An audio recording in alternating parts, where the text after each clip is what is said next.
Are you curious about financial literacy? Then take a look at Professor Anthony RIVIECCIO's new program on Parrot TV. It's called Financial Focus University. This is an excellent program to learn about questions related to your own finances post-COVID, and how you can manage your money, how you can work with your tax situation. And this is an excellent and informative discussion of financial literacy. With Professor Anthony RIVIECCIO, your financial problems will be solved at Parrot TV with Financial Focus University.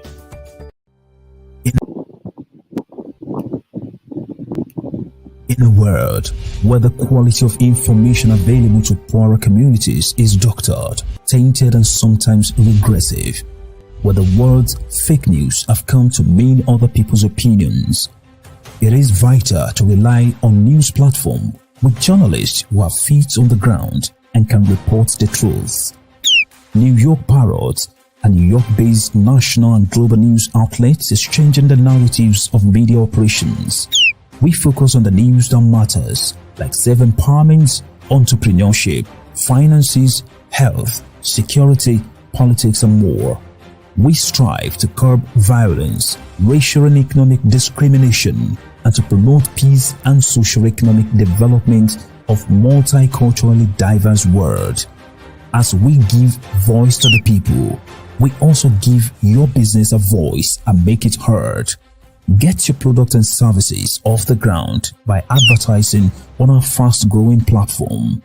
With so much of daily visits to New York Parrot, you can't afford to be invisible to prospective clients on the website they trust the most. Our posts reach millions of people across the New York State and around the world. Advertising on our new site will unlock an audience of thousands of potential customers on your doorstep. New York Parrot is born to prosperously speak tomorrow for the voiceless.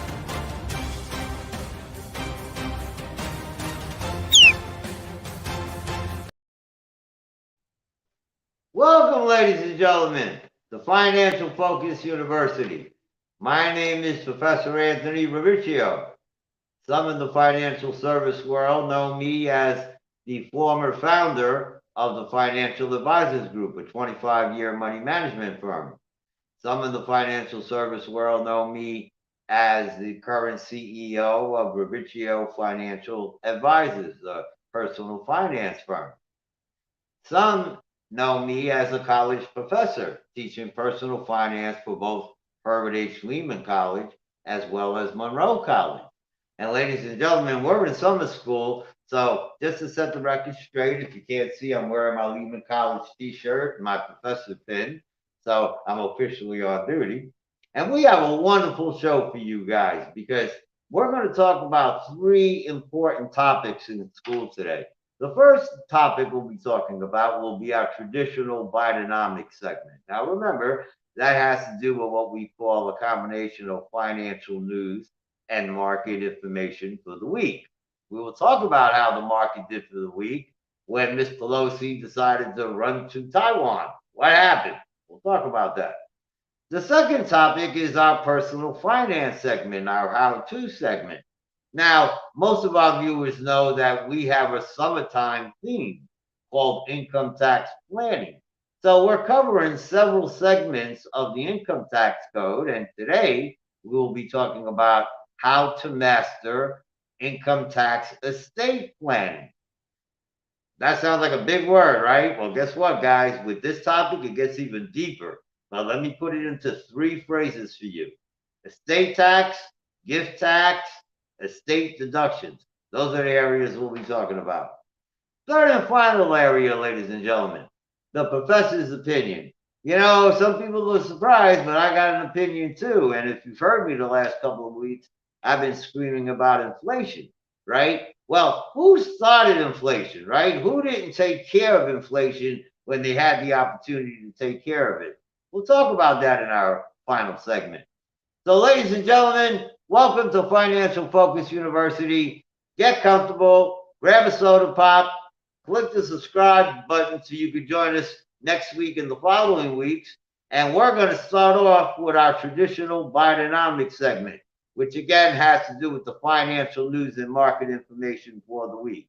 So, ladies and gentlemen, this week we had a lot of information that came into the markets, as you can see on the chart, right? Let's talk about them for just a moment. Nancy Pelosi, as I'm sure some of you might have heard, decided to go to Taiwan, or of course, what I like to call Little China, to go over there and I guess reestablish diplomatic relations. And I'm saying that nicely. So, what did Big China say? Come on down. Bang, bang, bang, bang, bang, bang, bang, right? Markets didn't like that so much. Trust me. Second area, as you can see, jobless claims, right? Jobless claims went up. When jobless claims go up, that means more people are applying for unemployment insurance. Okay, we'll talk more about that in a moment too. Higher imports. The trade numbers came out this week, ladies and gentlemen. The exports and the imports. And we now have a system where we have more imports coming in than exports. Now, that might sound good on the surface, and it is good on the surface, but remember the growth of our system. The growth of our economic system is not on imports, it's on exports. So when we have more imports, our economy is slowing down. So, next area, inverted yield curve. Ladies and gentlemen, you've heard me talk about this the last couple of weeks. You will see in a few moments how inverted the curve has gotten and how dangerous, my own opinion, it will be in regards to the United States economy. Today, ladies and gentlemen, the United States government announced that 471,000 new jobs were created.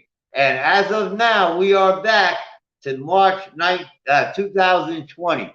Whatever jobs we lost from the pandemic, according to the U.S. government, we are now even.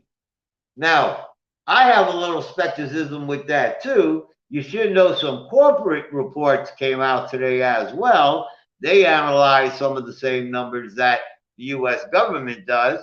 And whereas the U.S. government, based on those gains, say that we are now at full employment at 3.75%, some of the corporate numbers have unemployment at 7%. Who's right? There goes the data. I'm just as confused as you are. This all hit the market during the week. It spun our market around. Let's go to the next slide and let's see how the spinning looked. So on Monday, ladies and gentlemen, we had a little spin that went down, right? Negative 0.1%. You will see we had a negative week technically. Tuesday, we went down 0.6%. Wednesday, we went up. We shot up, ladies and gentlemen. We went up 1.8%. Thursday, yesterday, we went down again slightly, 0.1%. And then today, ladies and gentlemen, on a day that all these jobs were created, we went down again. We went down 0.2%. As you can see, ladies and gentlemen, 4 out of those 5 days, we had a bad day, but it looked like Wednesday gave us a nice little boost. What did it mean at Friday at 4 o'clock? Let's look at the next slide. What it meant, ladies and gentlemen, for the week is that the stock market had a gain. You had a gain for the week of 0.8%. Congratulations, ladies and gentlemen, if you stayed in the market. Let's look at the bond market. You'll see the 2-year and the 10-year treasuries. The 2-year last week was at 2.91%. As you can see now, it's at 3.24%, right? Well, the Fed keeps saying interest rates are going up. As you can see, they're going up a lot. How about long-term rates? Let's look at the 10-year rate. Well, last week it was at 2.67. Now it's at 2.82. It's going up as well, not as high as the 2-year. But ladies and gentlemen, you want to see the inversion curve? Look at these numbers again, the 2-year and the 10-year. You can make more money at a 2-year bank account or a financial account than you can a 10-year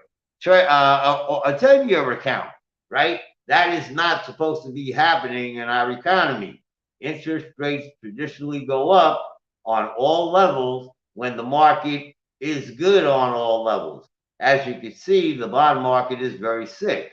And as you'll see, when we look further down in the chart, the stock market for the so far for the year 29 weeks is pretty sick too, right? We still have a negative 9.5%.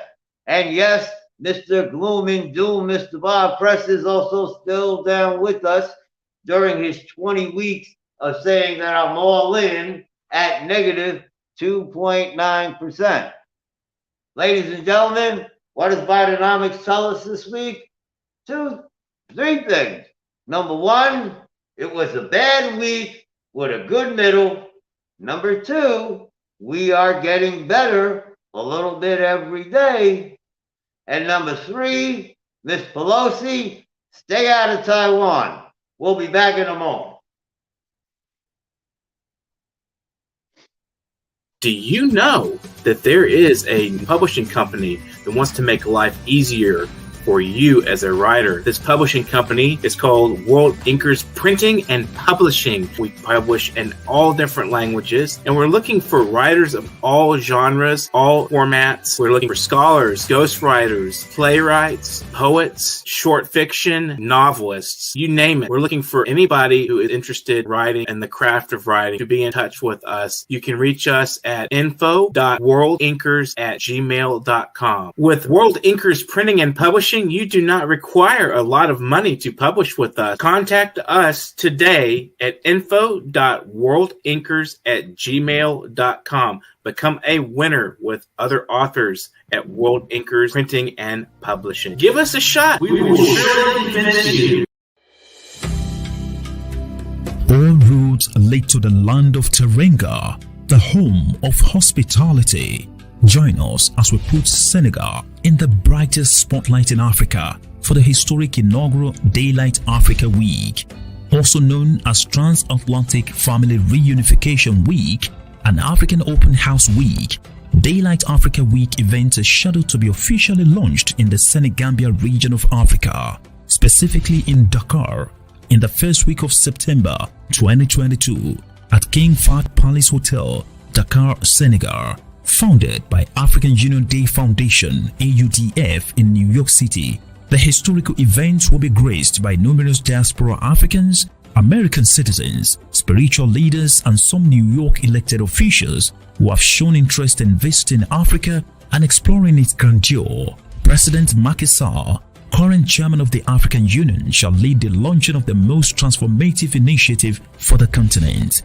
Join us for the epoch-making event, which features orientation and dinner with Senegalese President, Daylight Africa Week and STEM Up Africa Luncheon Celebration, visitation to Gorée Island and sightseeing, meeting with American Ambassador and dinner with the press in Gambia, African Union Day celebration with the First Lady and Odon Nalia Award, and so much more.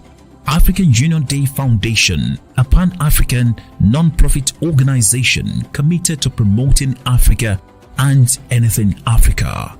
For more inquiries, call +171 8822 5555 or email us at daylightafrica@gmail.com.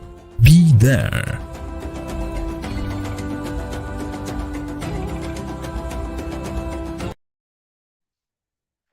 Welcome back, ladies and gentlemen. Now, ladies and gentlemen, I would suggest you grab a pen and a piece of paper, because we are now going to go into what I call the personal finance segment of our show. This segment is called How to Master Income Tax Estate Tax Planning. And as you heard me say at the introduction, ladies and gentlemen, all of tax planning is very complex, and it's even more complex trying to cover it in different segments of our program. So, of course, at the end of this segment, I will show you my phone number and email if you want a copy of this slide or any other slide. But staying on this slide for a moment, what we're going to do now, ladies and gentlemen, is we're going to talk about tax planning very generally, talk about some of the things we just covered in the last couple of weeks, and then go right into estate tax planning. So on the first chart, ladies and gentlemen, you see we have a summary of what tax planning is. And again, in layman's terms, what it is to analyze your own personal financial situation. So why? So you can minimize your income tax liability. because in simple layman's terms, the lower you get your tax liability, the higher your tax refund gets. So in simple layman terms, we want to lower our tax liability. How do we do that? Let's go to the next slide. In the income tax code, we have over 500 areas, most of them lifestyle areas that cover the income tax code. We're going to go to the next slide because we're going to look at 3 areas. One is called deductions, one is called credits, one are called exemptions. These cover all of the areas in the income tax code. When we talk about income tax deductions, we're talking about lowering your taxable income to your tax bracket level. So in simple terms, if you find a tax deduction that's $1 and your state and federal tax bracket is, say, 40%, well, that means you save 40 cents on every dollar tax deduction that you find in the areas of the income tax code. With tax credits and tax exemptions, those are a little bit better. There's less of those in the tax code, but if they apply to you, then you get a 100%, not a 40%, but a 100% exemption. So looking into the tax code, these are the 3 areas that one wants to look at. When we go to the next slide, as I said from the beginning, there are different types of tax planning. As you can see on the chart, there are 4 types. There's actually more than 4, ladies and gentlemen, but our series are covering this 4. The first one that we covered a couple of weeks ago was what we call federal income tax planning. And in layman's terms, ladies and gentlemen, that's personal. That's personal income tax planning, where we talk about student loan deductibility, maybe some college credits, any gifts to charity, any job expenses, if you have any children, if they're eligible for any credits down that road. And again, having to do with your own individual specific day-to-day capability. The second one that you'll see on the chart down the bottom, that is called retirement tax planning. Retirement tax planning is a wonderful area because when you look at things like IRAs, 401ks, and we talked about those things last week, right? You'll see that not only do they lower your tax liability, but it's also a great way to save for retirement. On the next slide, we're going to look at the other 2.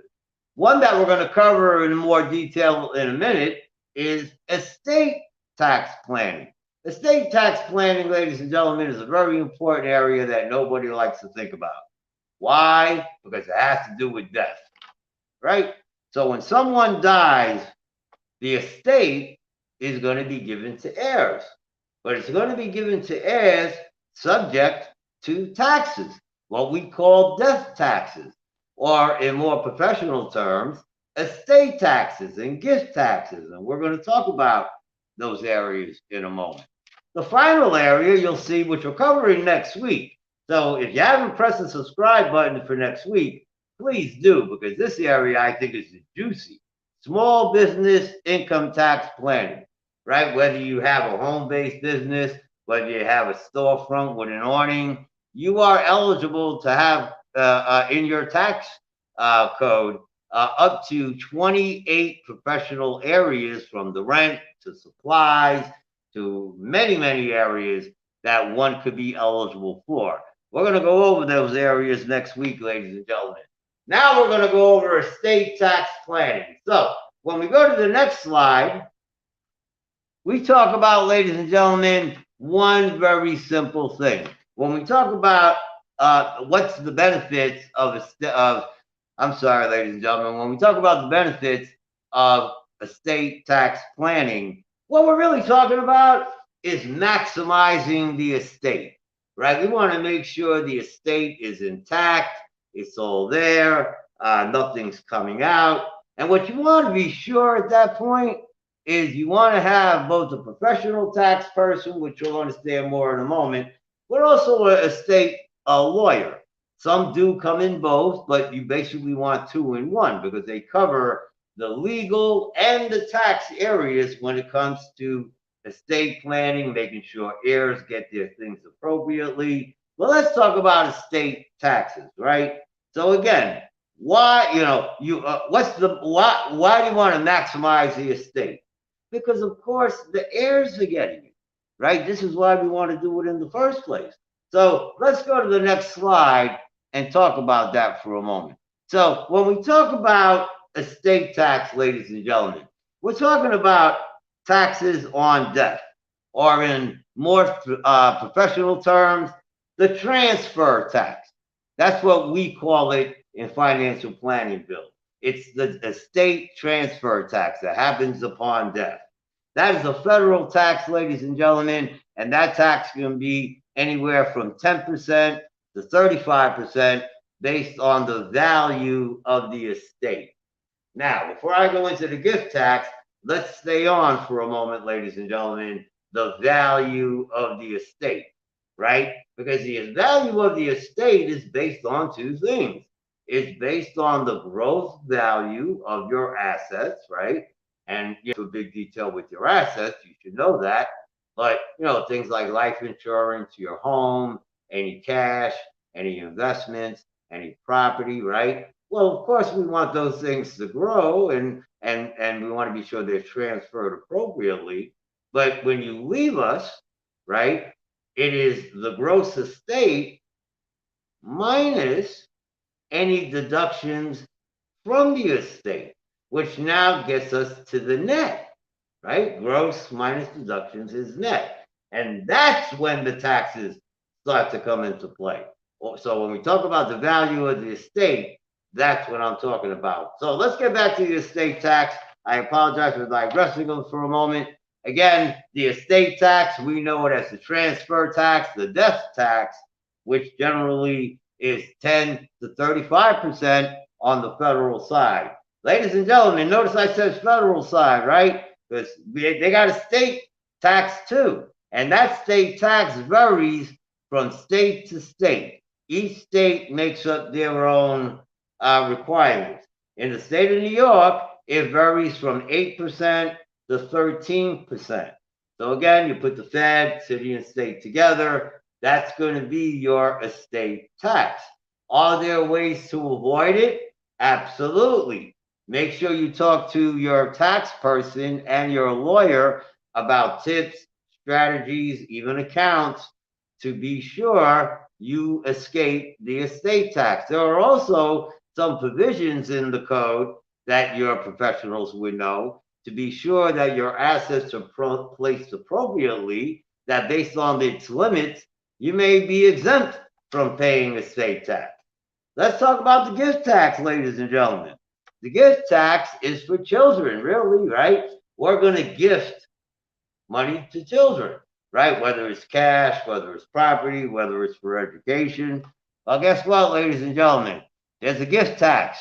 That gift tax is a federal tax, and it's anywhere based again on the value of the estate, or I should say the value of the gift, at 18% to 40%.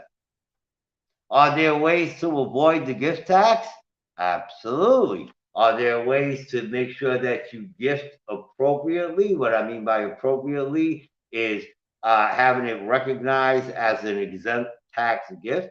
Absolutely. A little bit more to digest though, right? So all I can tell you is yes, there are strategies for that. Talk to your tax man, talk to your professional. You'll get my number at the end of the show.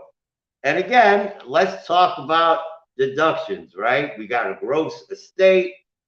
Now we have to subtract some deductions. Well, let me give you some good news and bad news when it comes to the deduction, right? When an estate is open, of course you have gross assets, but you also have in that estate gross deductions. And what I mean by deductions are some that you're not responsible for that will actually lower the value of the estate. Example, you have a home. That's part of your estate. Let's say it's $400,000. Congratulations. What else is in that estate that's tied into that home? Oh, a mortgage. Oh, okay. 300,000, right? So 400 minus 300 means that that value is only 100,000. And ladies and gentlemen, between the 4 and the 3, who do you think gets it first? According to law, debtors.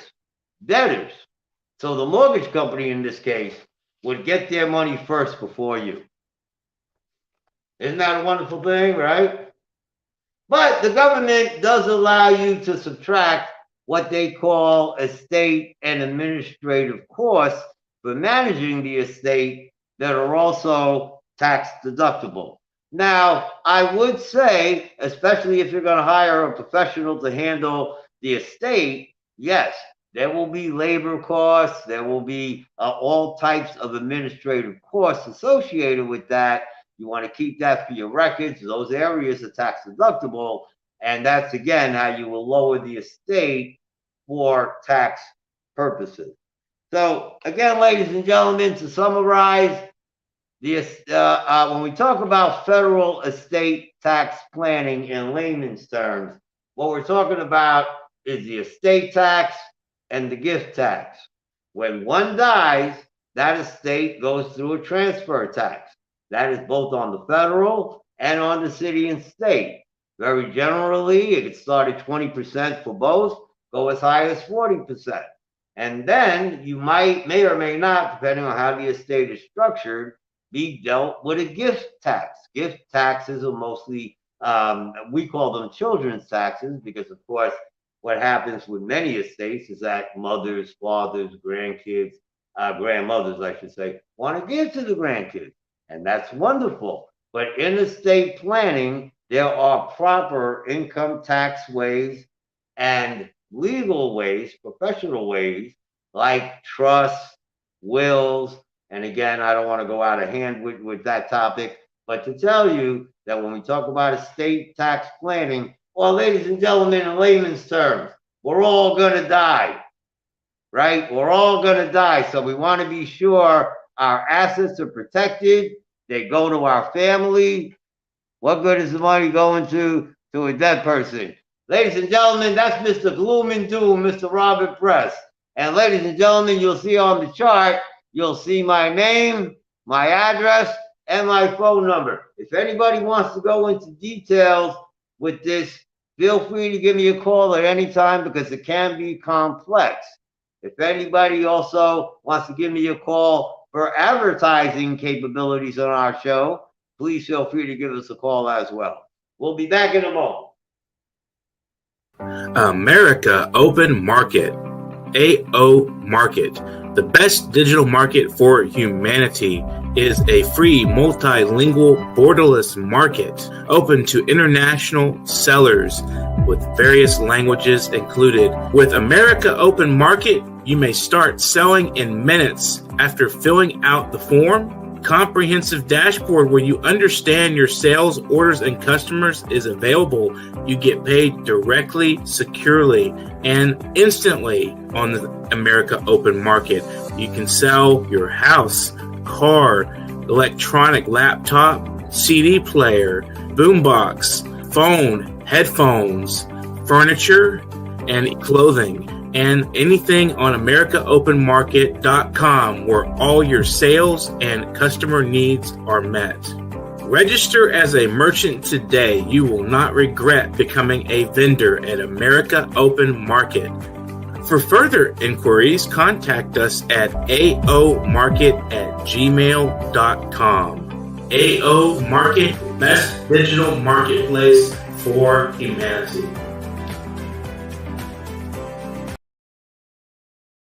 Welcome back, ladies and gentlemen, and thank you for being here at this moment in time. Again, press that subscribe button, and don't worry about Mr. Robert Press's last question, because he's planning on leaving his estate to Financial Focus University and the New York Parrot, who will also be glad to take your subscribing and advertising requests. But let's get to our last segment, the professor's opinion. Ladies and gentlemen, aren't you tired about hearing whose fault it is in regards to inflation, right? We've been hearing all sorts of people started inflation, right? The gas company started inflation. Joe Biden started inflation.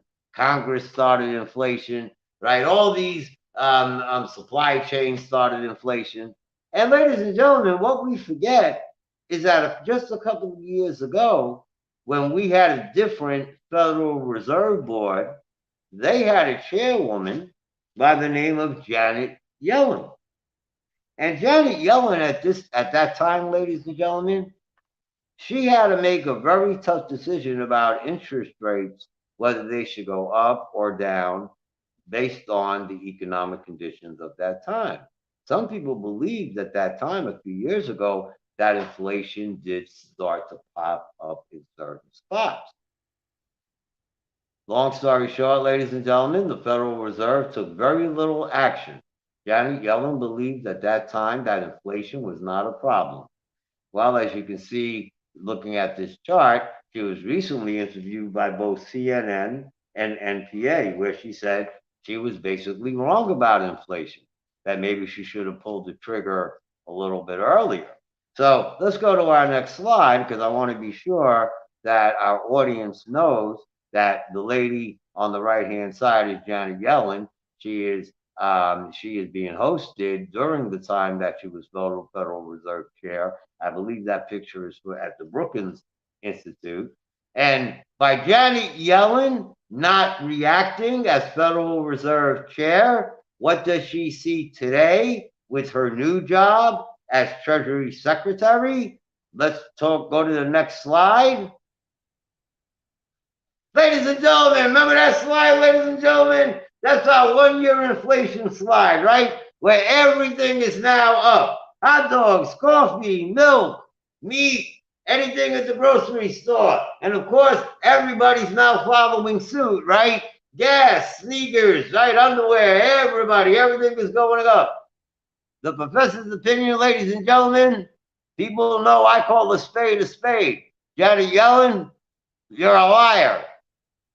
Ladies and gentlemen, please join us next week when we talk about small business income tax planning. There are 24 areas in the income tax code. If you own a small business, I'm sure they must apply to you. Make sure you have a pen and pad handy. I want to thank everyone for joining us. Please have a safe weekend and be financially focused, and press that subscribe button. Have a good weekend. In a world where the quality of information available to poorer communities is doctored, tainted and sometimes regressive, where the words fake news have come to mean other people's opinions, it is vital to rely on news platforms with journalists who have feet on the ground and can report the truth. New York Parrot, a New York-based national and global news outlet, is changing the narratives of media operations. We focus on the news that matters, like self-empowerment, entrepreneurship, finances, health, security, politics, and more. We strive to curb violence, racial and economic discrimination, and to promote peace and socio-economic development of multiculturally diverse world. As we give voice to the people, we also give your business a voice and make it heard. Get your products and services off the ground by advertising on our fast-growing platform. With so much of daily visits to New York Parrot, you can't afford to be invisible to prospective clients on the website they trust the most. Our posts reach millions of people across the New York State and around the world. Advertising on our new site will unlock an audience of thousands of potential customers on your doorstep. New York Parrot is born to prosperously speak tomorrow for the voiceless.